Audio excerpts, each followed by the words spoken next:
Welcome back, everyone. Today we're going to be talking about lean coffee, and it's an amazing little activity if you have not tried it. It is a great way to formulate a meeting if you're wanting to get straight to the point, not spend a ton of time. It involves a lot of time boxing, prioritized tasks, but you'll see it here in a second.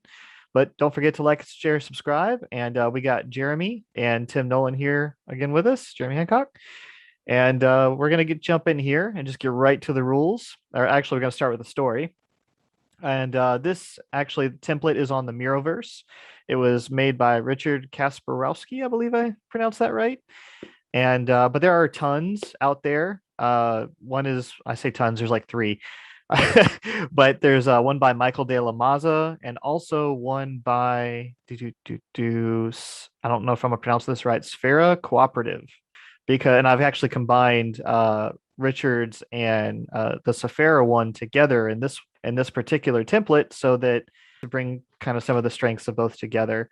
But the story of the Lean Coffee. Once upon a time, there was a group of fascinating people in a magical land known as Seattle. And these folks were enthusiasts of something called lean software development.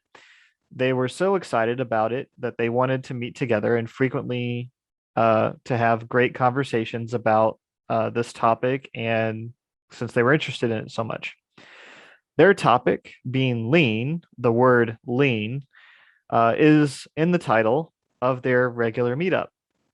And this being Seattle, they met at a coffee shop, hence coffee in the title of the meetup, Lean Coffee. Being lean software enthusiasts, they devised a simple process to ensure that every time they met, they would have a great conversation covering the most important questions and topics of that day. So, again, you can also apply these same questions and topics to the meetings that you have in your corporate everyday lives. But how do you do it? I'm sure you're wondering. Lean Coffee is a fun and easy, and here's how it works. You add the topics, create cards, or in this case, we're going to do post-its, and for the questions and conversation topics you want. What's on your mind? What questions do you want that you want to make sure get asked? What topics do you want to make sure get shared? Write your questions or topics on cards and put your cards on the board. The facilitator will help by setting a timer for a short time box. And so, actually, on Michael's, I believe he actually goes into detail because it doesn't have the time box here in terms of what that time box is. So I'm going to start the for 5 minutes. Just go ahead and put topics on the board under the brainstorming, and I'll just go ahead and put a sticky note here that's like white, so we have like a consistent color that you guys can duplicate. And oops. We'll just start the timer for 5 minutes, and that may be a little too much, but we'll start for 5 minutes here. Well, I'm just going to see what Tim does, and I'm going to copy him. Oh, okay. So I'm just going to start the timer, and anything that comes to your mind, Jeremy, anything you'd like to discuss in the conversation or this meeting. Are there the stickers below? We can just grab those or just. Oh yeah, you can just grab those below or just duplicate the ones that are there. Make a couple. Oops. Oh, you're gonna lock it. Oh no. I thought I did. Where'd you grab? Oh, okay, cool. I will.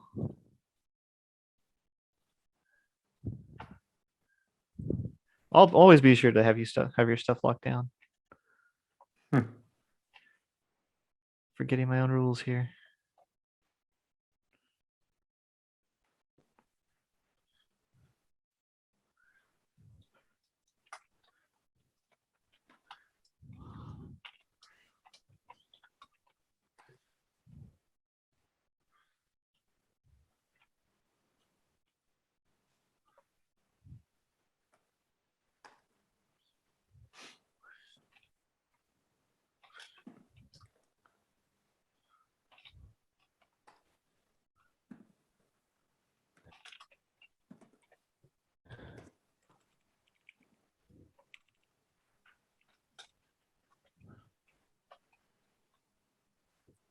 And these have to be typically your work related. Well, yeah, the idea is that you come to a meeting, and sometimes you can already be brainstorming before the meeting starts. Is probably a best practice, actually. Oh, And yeah. then you have all the topics, and then you can do the next steps without having to do add this time box to it. So yeah, usually you're going to come to a meeting, a specific meeting that's going to likely have a certain typical uh, constraint of a theme or agenda or what have you. These people in the for the lean coffee, we're talking about lean and lean topics, but we can talk about agility. This is just a conversation between friends to show these awesome people on YouTube the activity and what it can be used for. Um, but yeah, so you can let's say you had a an event you were planning, so you want to make sure that some people were maybe the marketing team would have representative would have certain questions, maybe um the training team would have certain questions or uh, the event planners, so forth. So they'd all bring these topics, prioritize them for the time that they have to talk about them, and uh, do the activity. So, You see what I'm writing, Jeremy? Yeah.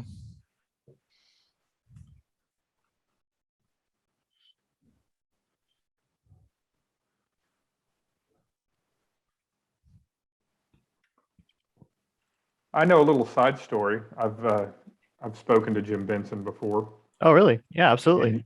and he said that it's called lean coffee because they had this meeting in the morning. Usually they go to a bar, and it was this close to be called lean beers. Well, that would have been a much more interesting way to introduce. So Maybe in that vein, I'm going to ask this question. I might put lean beers in the title just to get the searches up. Get the watches up. If that's how you found this, then you know. So that's what happened. That's the reason why. Oh my gosh, so many topics. You gave us 5 minutes. This is harder than. Well, just do your best. I mean, we have a good plethora here of things to work on. Don't you have to strain yourself to come up with anything? And this will become a lot more natural in your company's context, of course. So, Yeah. or if you're in another meetup. Um, but yeah.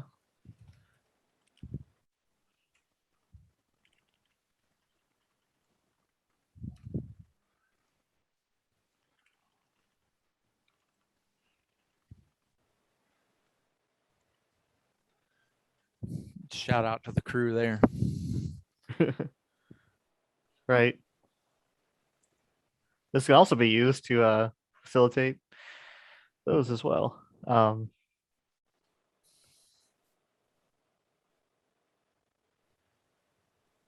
3, 2, 1, and stop. Alrighty. So the next time, so now we're going to vote on the cards. Use your votes to indicate which questions your topics are most important to you right now. The facilitator will help you by setting up a voting session in Miro. Help. So I'll open that up. Where does that take us? Voting. Collaboration's right there. Okay. So upvotes. 1 vote per object. Well, how this was done, whenever I did it, was you had, I think, 5 votes you could put on there. May I make a suggestion? Yes, absolutely. We should limit it to 2 votes Okay. because 2 votes are kind of more of a gut feeling. 5 votes, you could kind of swing, you can really crowd something, but 2 votes make you make decisions. You can either put 2 votes on 1 card or 1 of each. Or 2 on 1. But you can't really overthink it, right? You have to almost using your gut to create something. But since there's only 3 of us, maybe we should go to maybe 3 votes. 3 Okay. votes. I think that's good, wise wisdom there. And how do we vote? What's the? I'm actually just going to create some circles here just for the sake of Yeah, I'm going to make them red. that works. And that way, whoops. 1, 2, 3. And then I'll duplicate these 3 times. And then we're just going to do it that way because don't know how we're gonna control that in the votes thing Now, right now. before we vote, may I ask a question? Sure. What does W stand for? Deleted. Oh, okay. Well, there goes my vote. All right. Okay. All right. Are we voting? Yes, we are taking your votes and 3 votes each.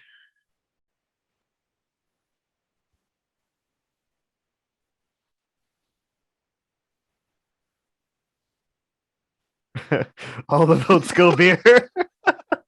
Well, now the topics for tonight, guys. Good to know. Favorite Agile practice. All right, one person is left to vote. I thought I voted all mine, but you know what? Maybe that was me. I have 2 on beer and 1 on crypto. Oh, okay. I'm gonna go here. Okay. So what do we do when there's a tie? Well, we'll see here in a second, I guess. Order the cards.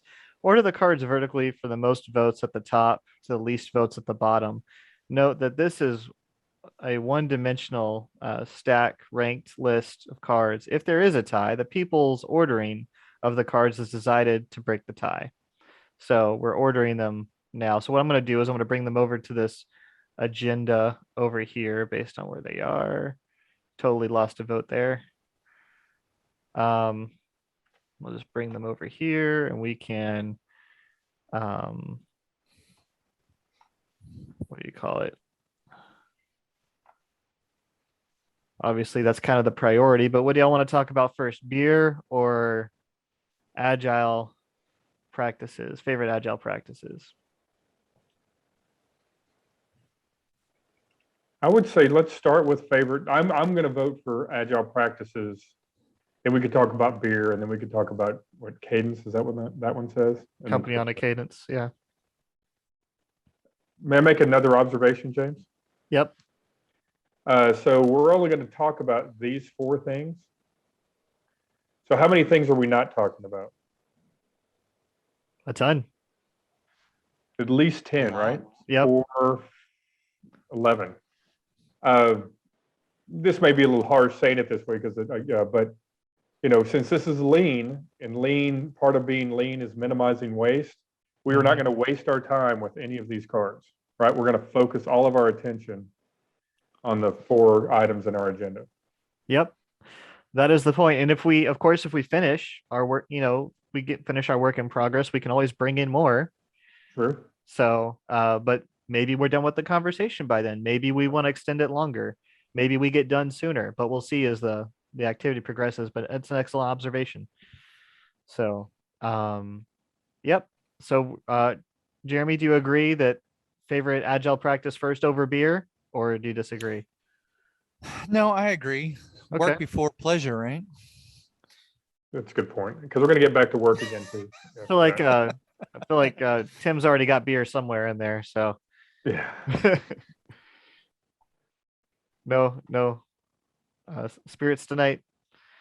Tim? Oh yeah, no, I ran a little late. I might grab one. We have a break here, but Gotcha. in fact, I might when we get to the discussion. I have the beer in my fridge. I'll talk about that one. All right. So create a Kanban board, which we have because of we combined the other boards together. Create a 3 columns to discuss, discussing, and discussed. Put the order cards in the discuss column. The facilitator, you might want to use the column labels I created for you. I didn't see. Oh, there's the discussed over there. I was like, wondering where's the table in this one? That makes more sense. Sorry, Richard. I was overcomplicating the problem. I should have read this better. But of course, now we're going to discuss. So discuss the question and topic. Use a short time box to keep the conversation flowing from the topic to topic. To begin the discussion, move the upmost card from the to discuss column to the discussing column. In this case, we're going to be using move it after. I'll just move it over here to do discussing for the sake of the column because I didn't see those before. And then the facilitator will help you using a timer to manage the time boxes. Many facilitators start a new conversation with 5-minute time boxes. And so I will move this one. We're actually gonna just move this board all the way over here to discussing.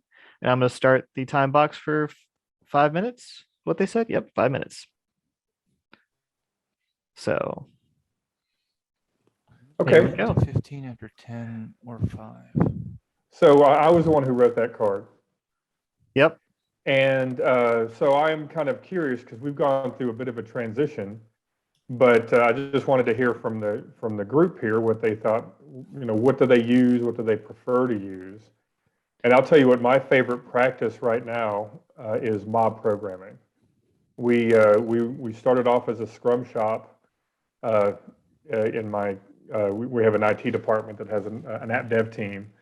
And we started with Scrum, which was fantastic. It kind of got us on our journey.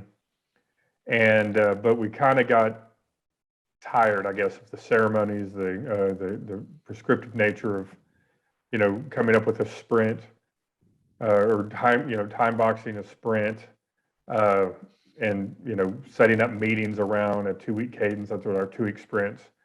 And we eventually, I would say, evolved to mob programming, where now we're not really confined by, a 2-week sprint like that. We just do the work. When it's done, we talk about it. In fact, the idea, the team, they have a retrospective every day, and it's a small one, right? It's only about 10 or 15 minutes instead of a few hours at the end of a 2-week sprint. So I am a big proponent of mob programming, and I'd like to hear what everyone else is doing.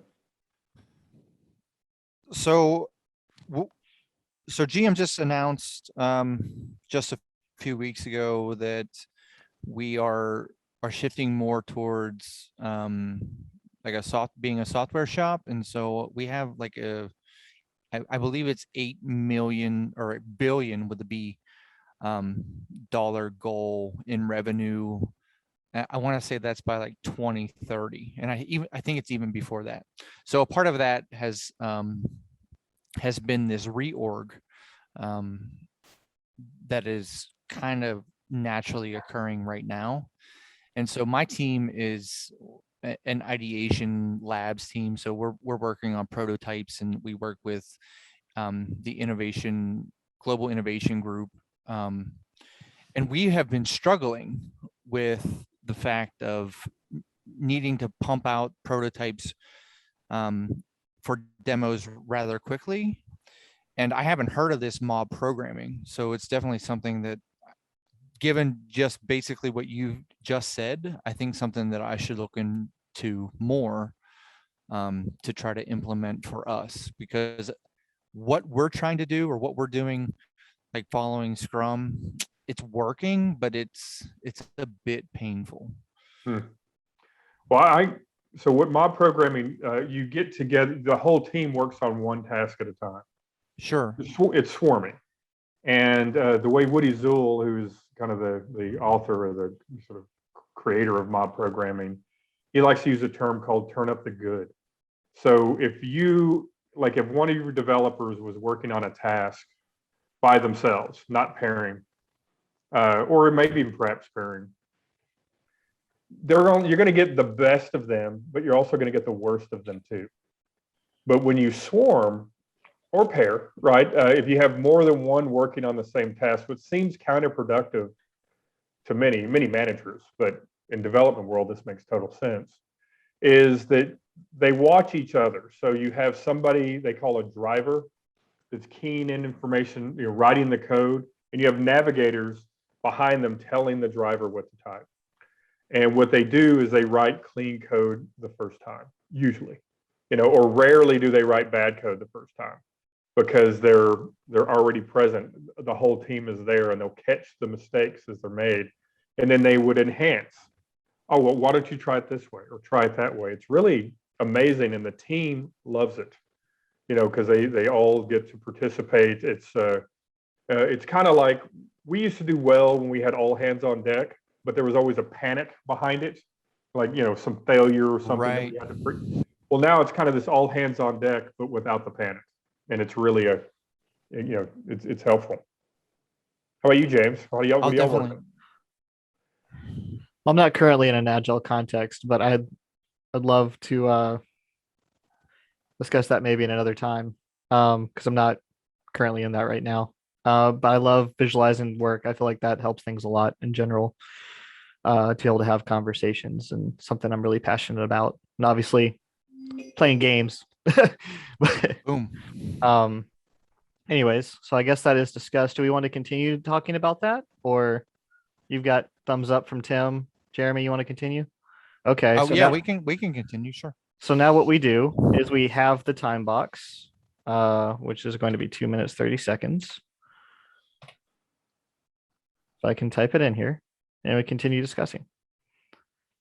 So yeah, I'm not currently I love a lot of different frameworks. I love whatever allows us to continually improve and whatever that makes work sustainable for the team and allows our customer to be satisfied, like flexible to be whatever that is, but there's tons of options and routes to go and explore. So it's just a matter of picking the right one for the context you're in. So whatever that is, I just want to figure that out. But it sounds like programming has been working for you very well. So I'm happy to hear that, and I'd love to come see that in action one day. Actually, sounds really cool. Well, one thing interesting about it was we started mob programming before the pandemic. Then we went remote, and it was perfect because you can still share a screen. You still had the same effect of being co-located in the same space. And then now that we've returned back to the office, we still use those remote tools, even though we're in cubes right across from each other. We'll still have a meeting via Zoom or WebEx and mob that way without having, to kind of get it, still being social distance, if you will. Gotcha. Now I saw a tool for pair programming. I'm not sure how it works on mob programming. I forget the actual tool, but it worked essentially like Google Sheets allows you to type together where you can both type at different places at the same time. Exact same thing, but in IDE. I was like, what? So, but even with pairing, you really just want one person at the keyboard, right? One keyboard, two screens, two people. oh yeah, but think the is the fact that it way it allows you to works. do it, I thought was cool. Yeah. But So go ahead, Jeremy. yeah, so back when I was coding, we would peer program with Visual Studio Code. So that allows you to kind of do the same thing that you just mentioned with Sheets, James. Oh, okay. So one person can be. You do have to load a plugin though, so I will say that. But once you have the plugin, you can watch somebody typing the code, and then you can just switch over and take control. And so it's a good way to do peer programming, and that's how we were doing it. Awesome. And now it's turned into a pair programming video too, which is awesome. It's a great. Everyone's learned everything. So, cool. So, do we want to continue discussing? Or Do you have a side vote? Have you? Is that on the list? I have not seen that, but I can come back over here and. Well, because I'm going to go to Minnesota in a couple of weeks, I got to tell you. So this is obviously continue. No, I'm done. Yeah. And then this side vote, which would mean like a little bit more time, but a colleague of mine in Washington D.C., Rob Donahue, said that this is called a Minnesota downvote because they're too nice to say no. Oh, okay. So that just means just a couple of more minutes. I don't think I'm reading that here, but yeah. Just from my experience. Roman. I don't mean to jump in. No, it's good. It's they have Roman voting here, so I don't think Minnesota was in Rome. So no half vote, no half votes. No, it's up or down. Well, I guess we can move that to discuss. I'm okay. Yeah, I can go down. We can move All right. on. I'll go moving on too. Now I'm noticing. Is this recording the actual board too? Yeah. Okay.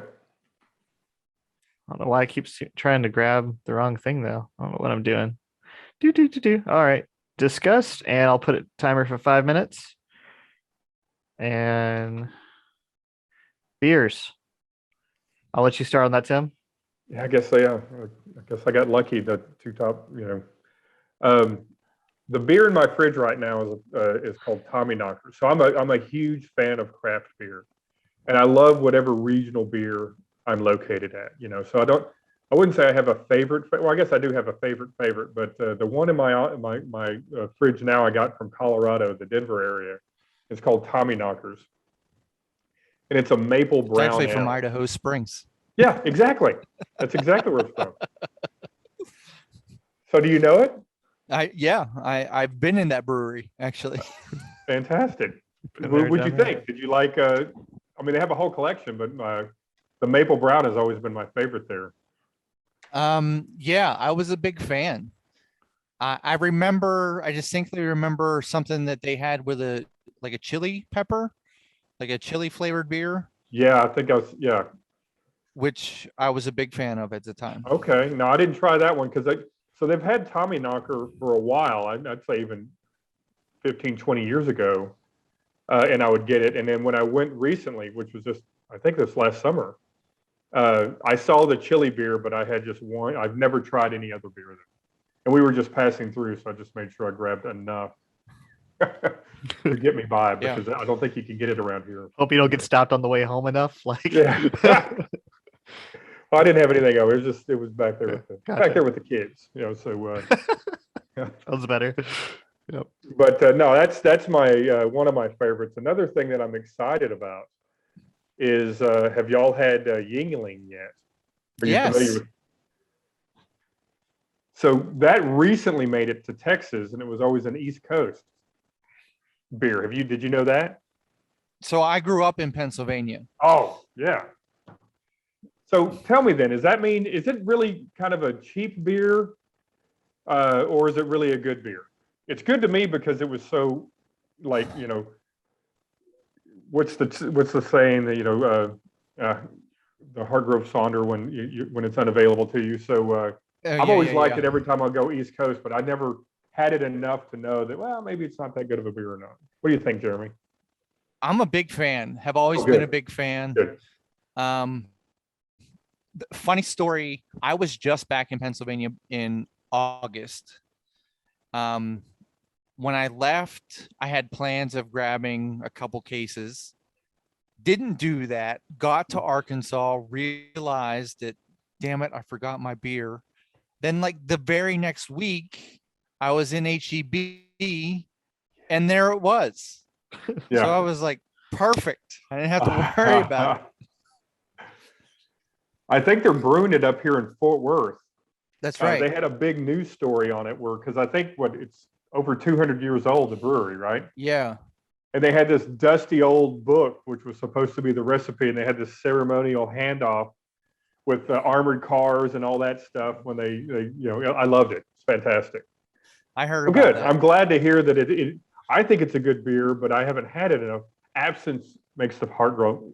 That's what I was trying to think of. Yeah. So, but but now that I have access to it, I'm sort of pretending like I don't, right? So I'm just buying a little bit at a time, as if I were on vacation or something. So I'm glad to hear it's a good beer after all. No, it's a good beer. I'm a fan. I've always been a fan. I'm a fan. I have some. I don't know if I have it in the refrigerator, out in the cooler, out in the garage. I think I have one or two left. But I'm happy that it's here in Texas, and then I don't have to worry about the Pennsylvania trip or wherever I got to go to get Right. it. This video is not sponsored by beer, by the way, but just throwing that out there. So James, do you have any adult beverage that you're fond of, or I tend more towards mixed drinks or to wine. There's actually Aldi has some really amazing dessert wines that I've been enjoying every now and then. But I really miss beer actually. When I was in college, I had it with no problem, but just something after college, like I don't know if it's the hops or if it's the wheat, but I just cannot, it just doesn't sit well. It's like instantly passes my lips. I have this horrible indigestion. Hmm. like the slightest amount. So I've got to figure out what it is because I want to figure out if I can still, I want to still have it. I just don't want to, yeah. So We'll go a yeah. little longer. Okay. 2, not 3. Stop it. Really? There we go. But yeah, I don't know what it is, if it's the hops or if it's the wheat. But there was one I had in college called I used to think it was butt face, but no, I used to thought it was butterface, and it's actually called butt face. Okay. And because apparently gets that drunk off of it. That's right. But I didn't know this at the time, but it had a very um light uh I don't know, it was more of a yellowish golden kind of beer. It was up in there is a restaurant here that served it. I think it burned down actually. So I don't know what happened to that. I don't think that speaks to anything about the beer. But besides that, my favorite was Smittix.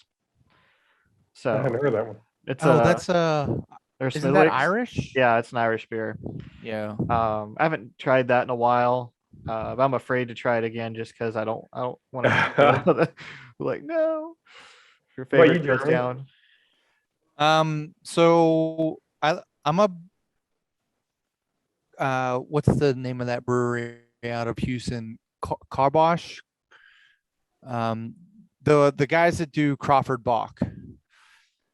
Have you had it? Okay. Is Crawford Bach, is that the one that has Um, like the Astro colors on it? yeah. Looks like an Astro can, like Yes. an old Astros uniform. Yeah, I've had that. I had that Yep. recently. That's them. Okay. That's really So good. I'm a big fan of that. They also have a couple others. They have a summer ale that I like. And then they do a conservation can. I can't think of the name of it off the top of my head. And a portion of the proceeds go to like water conservation Oh, or okay. something along those lines. I'm a big fan of those three. Of course, Yingling, now that it's here. Um, I also kind of like Shiner. Yeah. Shiner Bock, I'm fine with that too. Yeah, I like Shiner, or I used to. I'm not sure. I'll have to try Yeah, it back when again. I was in college, Shiner was the cheap beer, and suddenly now it's premium somehow. It was that was Okay. the cheap stuff, but So so that's like the Texas Yingling. yeah, exactly. Yeah. I uh, I got a lot of uh, kudos or some mileage. I went to a conference. This is back in the '90s, out in California, and I packed some Shiner long necks, uh, and I doled out. I only had 6 to give away, and it was like gold over there. They're like, "Oh my gosh, I cannot believe you brought a Shiner all the way from Texas to give to California." It was So we're voting to continue. a little bit, yeah, Okay. yeah. I 1:30. got one more. But yeah, they were all excited that that was like the best gift ever was to bring a Texas beer to California back then. Now you can get it there. But go ahead, Jeremy. Yeah.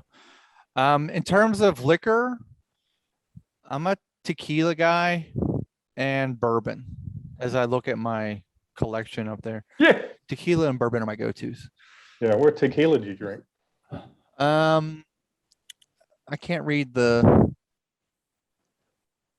labels right now, and I don't have a certain collection or I don't have a certain go-to. Um, I get whatever highly rated or Okay. recommended by whoever's at, True Wine or Twin Liquors or wherever Yeah. I'm picking up a bottle. Um, just so I can get that, that selection. Also like mezcals and Satol as well. I don't know what Satol is. I've had mezcal for the first. I mean, recently. That was pretty interesting, the smoky flavor. But I don't. What is Satol? Satol is kind of the same. It's another plant based out of Mexico. Um, it's another tequila mezcal Interesting. I have to check that out. Gotcha. uh All go right. to kind of. We going I up? think Yeah. we've had enough here. I think Not that's enough beer? yeah. Yeah, we've Okay. had enough alcohol. Yeah. I think James is getting uncomfortable with the subject matter for his No, video. I just have to answer yes. It's okay. Uh, So the next is, I guess, my topic, which is company on a cadence. I'll just move that over here. And I'll move it to discussing.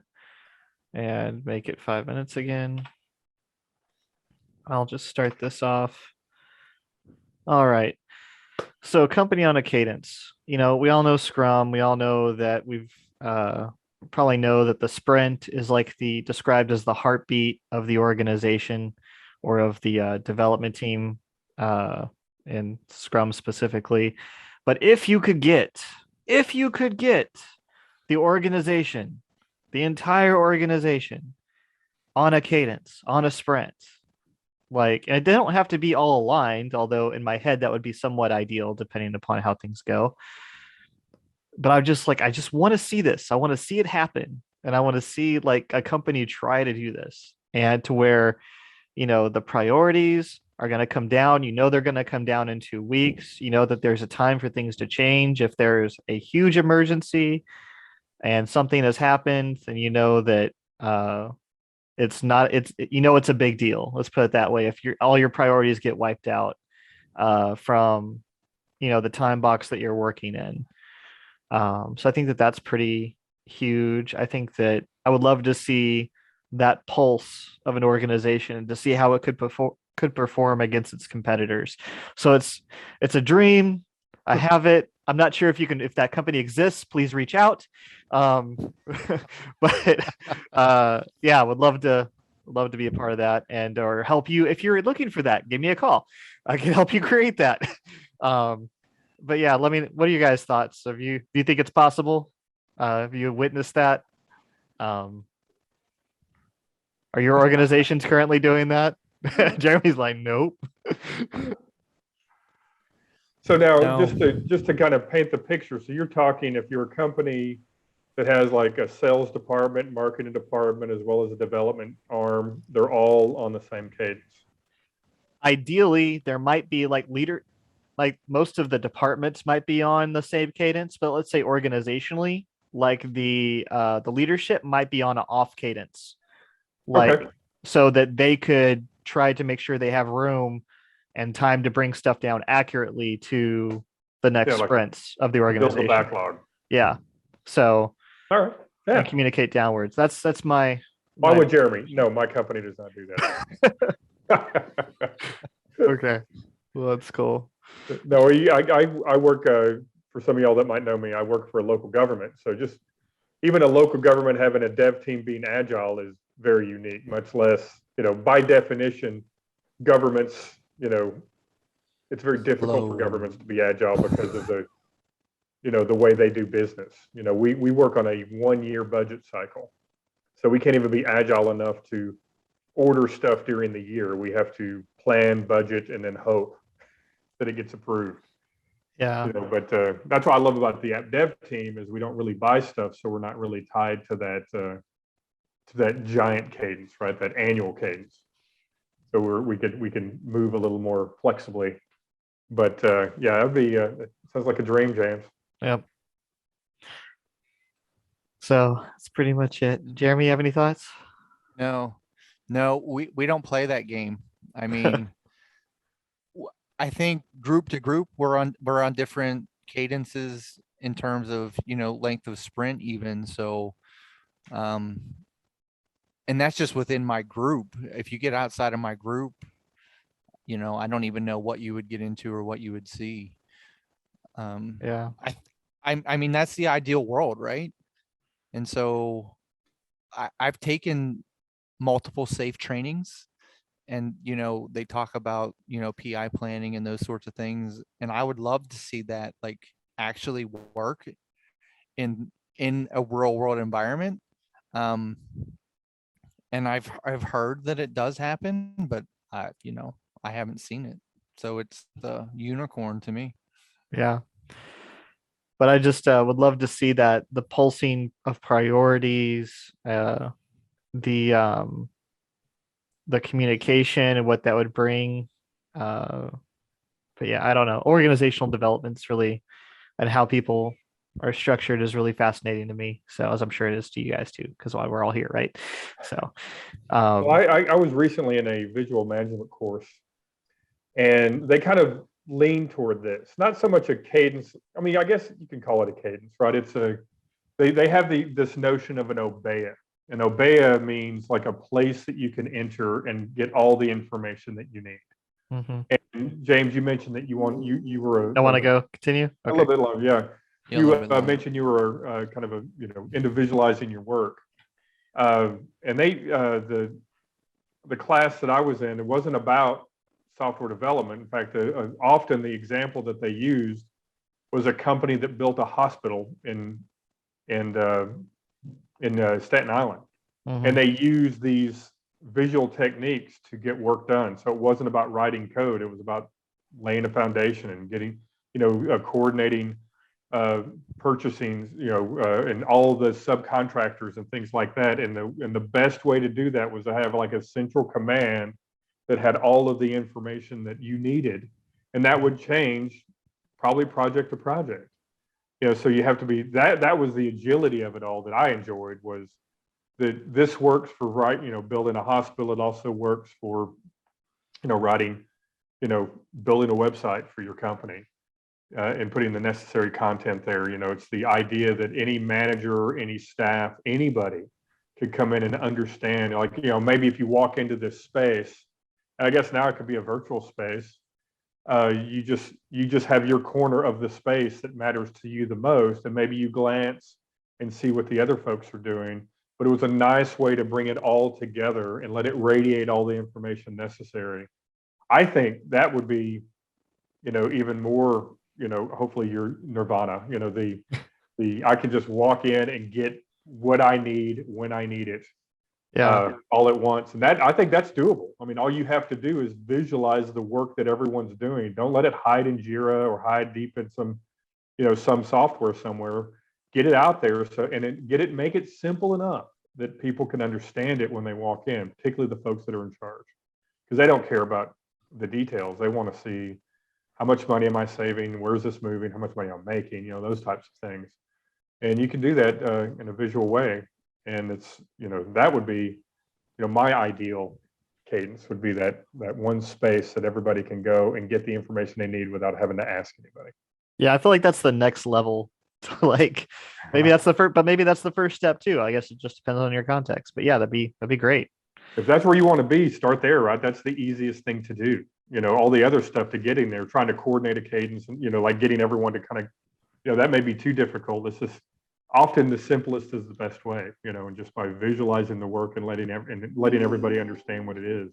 Yeah, I'm sure it can help get you there. You want to continue or? Yeah, I got one point I want to make. Okay, yeah, sure. I want to ask anyways. So you know how, or at least I've heard of, back to your cadence, right? So thinking of a company that is doing it across the board, what if we, and because I know that teachers are doing this, so teachers have adapted Scrum to the classroom. Mm-hmm. Edgy Scrum? At the elementary school age. So what do you think would happen if we got so used to Scrum through school that when you get to the real world, like that is all natural and then gets you to where you're wanting to get to? I think they'd be very frustrated whenever they got into organizations and it didn't work that way. I mean, like, we did this in elementary. Why can't we do it here? I've been doing this all my life. What's happening here? Yeah, this works. Yeah. Too. Oh no. No, but that's interesting. Now, I may look like a boomer, but I'm a Gen Xer, an unapologetic Gen Xer at that.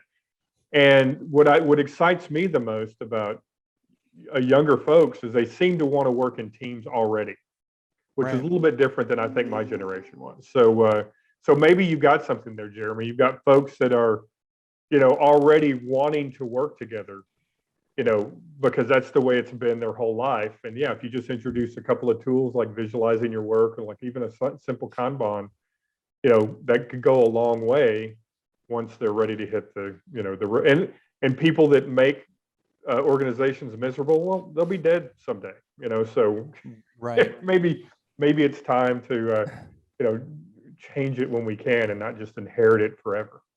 Yeah. And it's a whole life lesson, right? So you can apply it to all aspects of your life.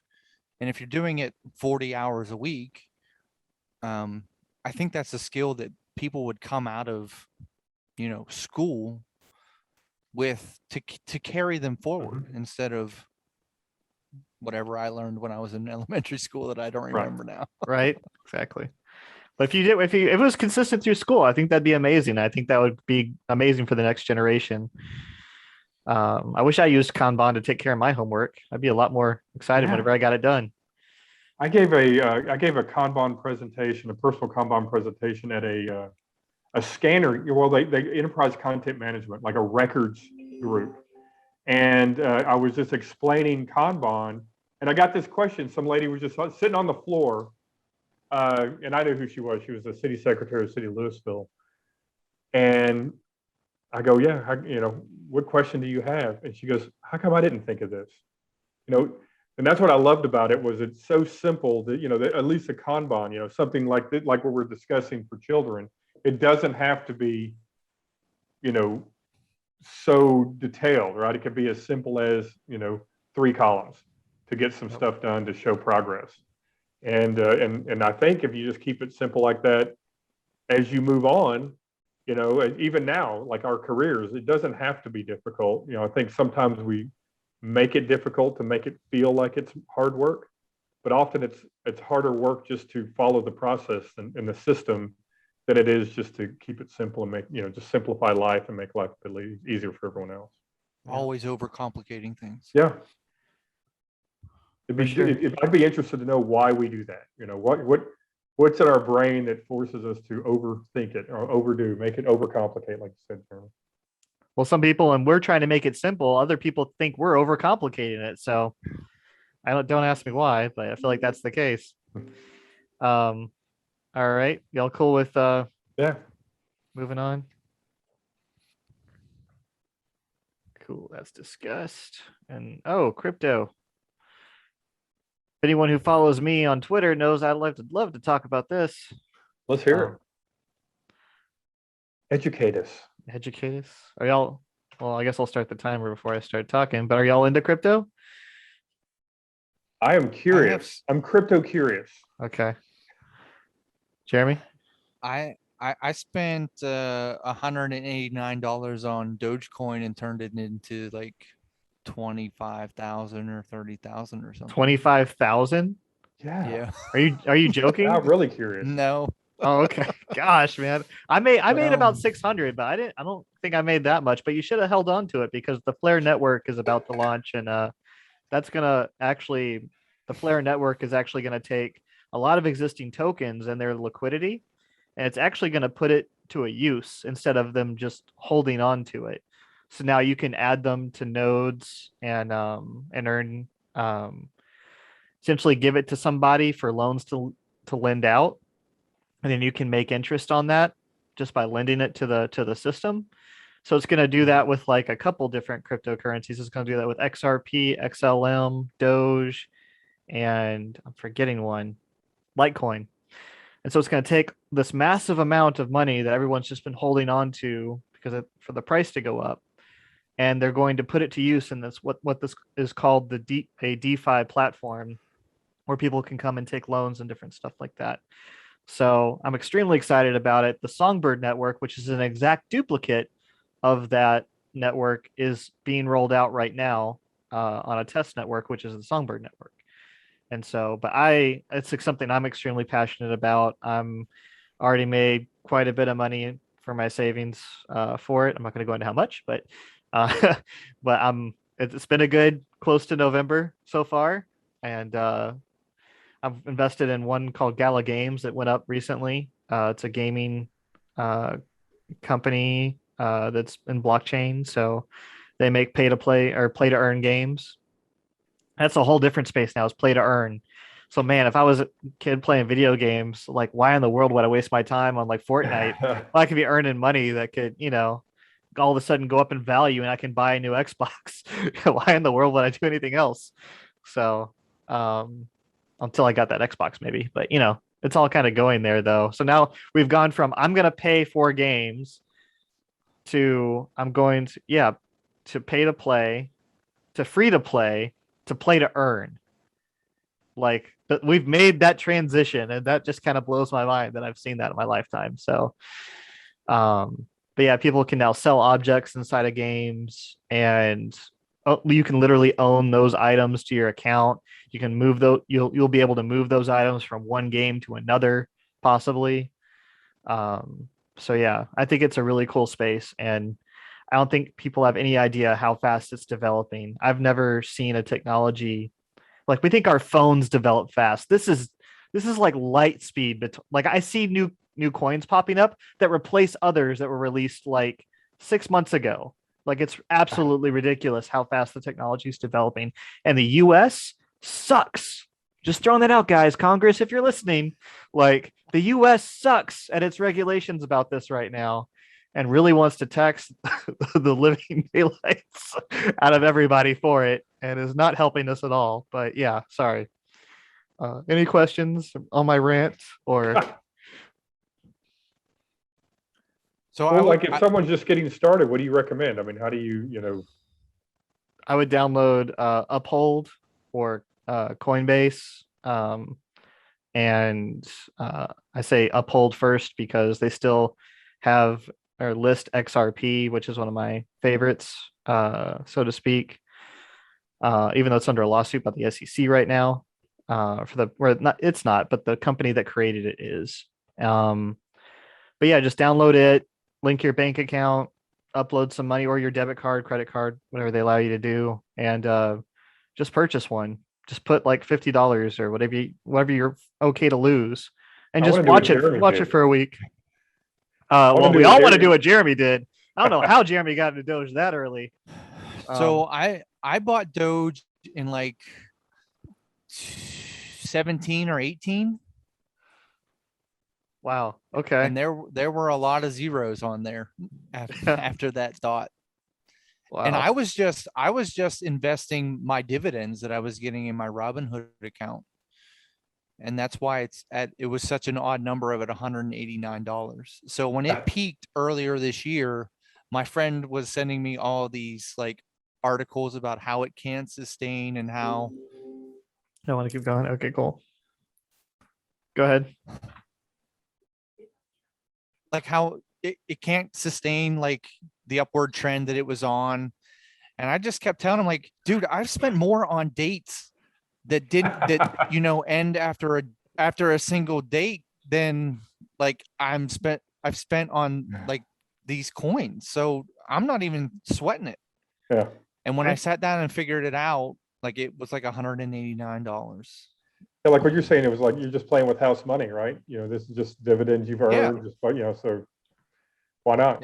Exactly. Right. And I've done the same with Shiba. Shiba Inu. Yep. Yeah, I've done the same with it. Like you've gotten 25K out of that? No. Okay. I was gonna say, like, dude, teach Not me your yet. ways. Not yet. But I will tell you. So the articles that I remember reading back in the day, when I was buying Doge, are the same articles that I'm reading now about Shiba. So it's a lottery ticket for me. Mm-hmm. So I put $250 in back in August and bought 29 million coins. Mm-hmm. So that $250 is now, I think, $1,500. So it's gone up that far. Wow. And that's actually going to be what's called a Y asset on the Flare network. So if you still have them, hold on to them, because when Flare rolls out, it'll have use case on there as well. So that will actually shoot the price up more. I think not financial advice, but Yeah. So Tim, I would recommend just doing that. I look at it as a lottery ticket. Yeah. Just got to watch it to get out, because unlike a lottery ticket, it doesn't hold the price whenever you want to cash out. Yeah. Of course, right? But like Bitcoin is what is it, 60 or 65,000 now? Somewhere around that, yeah. That's crazy. Crazy. Yep. But that's the thing, is you've held on to it for several years though. So if you target a project and you understand it, and usually the advice is look at the founders, look at the project, read about it, a wise investor, not a blind one. Mm-hmm. And usually, the space the space is growing so quick that yeah, it pairs off, the network effects takes off, and all of a sudden you're sitting on hopefully what Jeremy is. Because Right. I've not had that yet, but I've had some. Yeah, you want to continue or Yeah, I mean, if you got more Yeah, to add yeah, here, yeah, yeah, yeah, keep it going. yeah, yeah. So I'll just add a minute 30. I will add this real quick. So one of the things I'm watching, as I said, my favorite is under the SEC, is actually under the creators of it. Ripple are under a lawsuit right now, and there's been a lot of really crazy stuff that not a competitor, another blockchain called Ethereum, and its creation and how it was created versus how Ripple was created has been very huge in the community right now, because people are accusing the former director of the SEC, the new director of the SEC, and the creators of this Ethereum blockchain, of collusion and corruption. And it's just amazing some of the videos we've heard them speak, and the definition of a security uh, goes back to what's called the Howey test, from my understanding. And anyways, it's just like this isn't getting enough publicity, and so that's why I was like, I'll just put it on there, see if we get to talk about it. But if not, but it's crazy because all these videos are coming out of these people talking at conferences and universities, and they're literally talking out of their mouths the definition of what this other crypto did, but it seems like it got a free pass. But the one that's actually trying to go and be regulated the way and is going with every other country and trying to go through the proper channels is all of a sudden the target here in the US. It makes no sense. And so, yeah, that's it. I guess we're good. Yeah. Okay. Yeah, But I mean, yeah, whatever. they're outvoted. So 2 out of 3 there. But yeah, so guys, this has been Lean Coffee, and sorry to get on the tangent of the crypto conversation, but it was what we chose. But you can see how this can help your meetings and can be more focused. And now, if we wanted to, we could go back and choose more things to talk about. May I make another suggestion? Sure, absolutely. Just to kind of wrap this up. I mean, I think we had a very good discussion. We covered 4 very different topics. And so typically what folks like to do is just do a quick retro. And you just go around, talk to the participants and kind of get their take on what they thought about this type of discussion. But I'd love to hear Jeremy. I mean, since this is his first Lean Coffee, what did you think about this? What made this? I don't want to lead the witness here. What did you think about this type of discussion? So I learned a lot. I learned about mob programming, which I'm going to research and talk about applying to my daily life. I learned that one of the beers that I grew up drinking was coveted here in Texas, and now is here and is cherished. So that's a good thing. Little bit about the crypto. So I'll be honest, the cadence conversation was one of the ones that I didn't know where that was going to go, and probably my favorite conversation that we had. Cool. Yeah. And so in the same way, like you can imagine when people they're going to a meeting and they have thoughts in the back of their head, but they may be afraid to bring them up. So you have that silent writing everything down moment, and then you can prioritize. So it allows people to kind of release their biases a little bit. I think is a really cool mechanic that the Lean Coffee brings for sure. And I'm in management. So, managers like me typically like to have these big, strong agendas that have, I mean, I've even seen agendas that actually have a time next to it. Like you've got 5 minutes and that's all you have on this one item, just to try to keep the meeting tight.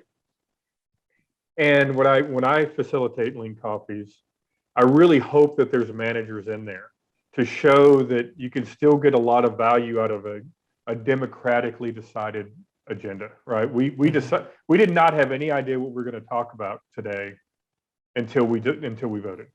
And that's what I love about it. And every conversation is different. And if you were able to facilitate this with like 10 different tables, like 100 people, it'd be 10 different conversations. But I love that we all focus on one topic at a time, and we take it to the end where we feel satisfied. I mean, I always walk away, and I'm walking away from this one too, feeling like you said, Jeremy, I learned a lot in this conversation, and I had no idea what this conversation was going to be when we started. So that's what's so, what I love about these is that I know that I'm going to learn something new, and I don't know what it is, and it's exciting. So I could argue that, if I go to a lean coffee, I'm going to have a pleasant time. It's going to be enjoyable. And it's hard to say that when you're like, hey, let's have a meeting and have fun doing it. Yeah, right. This is the only type of meeting I can think of that you can actually have fun at a meeting. And it usually ends on time because it's time boxed. Right. Or beforehand. You can always, sometimes you feel pressure because the times keep going to keep going. You can totally cut the time boxes ahead of time, guys. Like, you don't have to go to the end. We're enjoying the conversation. Obviously, if you're at work talking about work things, that can run, you might get to the point a lot faster. And yeah, sometimes the Roman vote could be distracting. Where like if you do this enough, and like let's say if we did a lean coffee every week, we probably wouldn't need a time box anymore. We just know the flow would just sort of happen. But it's it's always fun. I like the Roman vote just because it's a fun activity. When you have a bigger table, Yeah. you can, especially if you're taking pictures. I would love to do like a Fogo. I don't know if there's like a place called Fogo de Chao. And what you do is you put there's green and red. So if you want more meat, they just keep bringing it to you. And if you turn it over, you're done. So they just move past you. I would love to do that as a way of voting. So that way people that that they're done, and other people can see in the room that they're done versus like, okay, we might want to wind this down because everyone is done besides us. So yeah, but you might be outvoted by that point anyway. But yeah. But yeah, that's pretty much it, guys, unless you have anything else to say. Or well, another way I've seen lean coffees is they've added two other columns. Okay. One is an epiphany column. Like what? Oh my gosh, I've learned something here today that I just need to write down. I mean, this was so important, right? All that crypto stuff, all of those leads, those should be epiphanies that you can add in the epiphany column. And then, depending on, like we're friends and we're just talking, but if this were a work environment, you might have action items. Like, we've discussed this and now I'm going to go do this next thing, right? We can take this conversation to the next level. And it's something that we've discovered that we need to do in action, not told to do an action, right? Because we discovered it through a democratic process. Mm-hmm. So those are two columns that I've seen that you can add to, and then announcements. So if you do have a meeting, sometimes you have to announce that, Friday's jeans day. You don't need to discuss it. Yeah. You just sort of announce it, right? So you could have, so a lot of meetings are that, so you definitely, for those meetings that you have to have, and there's announcements, you can announce those things, then have the discussion. So those are just ways to break up a normal meeting, that you could have a real lean coffee with announcements and action items at the end. No, I appreciate that. That's extremely helpful. I have not encountered that yet, so I really appreciate your experience there. But yeah, none of that was financial advice about the crypto stuff. I'm just saying that again. So don't bark down my door about that. If you do want to learn more, write me in the comments. I'll do more content if that's where you want me to go. But for right now, we're doing agile games and activities. So thank you everyone for joining us. And write me in the comments below if you found this helpful. If you have any questions, happy to help. You can find Jeremy and Tim's links in the description below. And until next time, guys, keep on learning. Bye, everyone. See ya.